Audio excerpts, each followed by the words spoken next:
Підтримати АТР дуже просто. Це не потребує жодних зусиль з боку парламенту та уряду. Таку думку висловив колишній прем'єр-міністр України Володимир Гройсман. Він закликав уряд підтримати АТР, як це робила попередня влада. Нагадаємо, кошти в бюджеті для першого кримсько-татарського телеканалу є. 50 мільйонів закладені за кодом 2610, тобто як субсидія для ЗМІ, які мовлять на окупованій території. Їх мав отримати АТР як пряму підтримку. Але віце-прем'єр та міністр реінтеграції тимчасово окупованих територій Олексій Резніков змінив призначення грошей на послуги. Тобто АТР має взяти участь у конкурсі серед інших мовників. Але, як виявилося, ті ЗМІ, які, за словами Резнікова, виявили бажання отримати гроші з бюджету, не братимуть участі у тендері.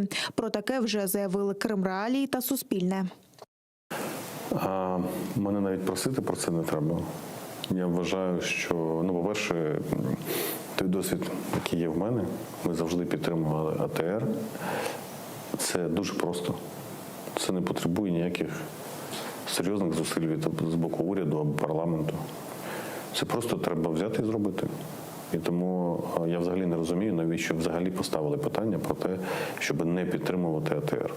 Я просто не розумію природи цього питання. І тому я закликаю вчергове уряд України повернутися до того, що було раніше. Підтримати канал АТР. І це абсолютно нормальне, цивілізоване, прозоре рішення. Я не бачу ніяких причин і підстав робити якось інакше. Все інше – це не від здорового глузду.